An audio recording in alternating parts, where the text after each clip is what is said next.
هو الحبيب وكل الناس تهواه. كان الجماد يحبه عليه الصلاة والسلام ويحزن على فراقه كما حزن الجذع اليابس، وكان الإنسان كذلك يحبه ويحزن على فراقه. فها هو بلال رضي الله عنه عندما بلغه وفاة رسول الله صلى الله عليه وسلم أغلقت الدنيا كلها في وجهه، وسحب عواطف الحزن كلها إلى قلبه، وقرر مغادرة أرض المدينة إذ لا بقاء فيها بعد موت أعز عزيز عنده. ما عادت له القدرة على الأذان، مات الذي كان يحنو إليه، مات الذي شرفه بالأذان، مات الذي أحبه وشغل باله عن كل شيء. ويغادر بلال المدينة إلى الشام، وفي ليلة من الليالي يرى بلال رسول الله صلى الله عليه وسلم في منامه وهو يقول له: هجرتنا يا بلال، ألا تزورنا؟ فيحدوه الشوق إلى المدينة لزيارة رسول الله صلى الله عليه وسلم. ومشى بلال إلى المدينة، ولكنه في هذه المرة الشيخ الهرم الكبير سافر على بساط الحب ليزور حبيبه المصطفى صلى الله عليه وسلم كما أمره. ويصل بلال إلى المدينة يدفعه الشوق إليها، فيأتي الروضة ويصلي ويسلم على الرسول صلى الله عليه وسلم، ويبقى في جنح الظلام في عالم الذكريات والمواقف.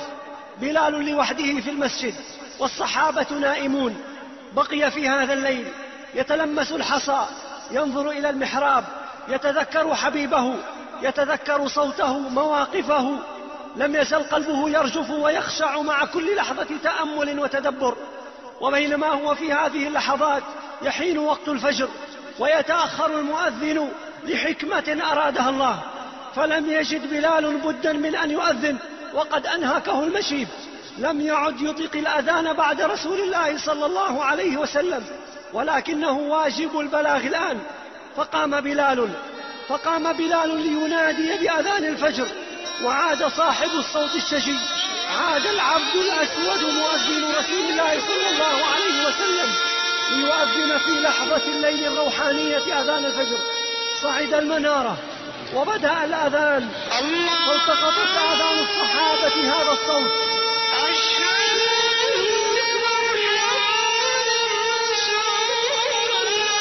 إنه أذان بلال، فسارعت إليه واختلطت دموع الحزن بدموع الفرح. وقف الناس، الرجال والنساء، أهل المدينة. بلال يؤذن وهم واقفون يسمعون ينصتون، ينظرون إليه وهو في منارة في مشهد روحاني مهيب.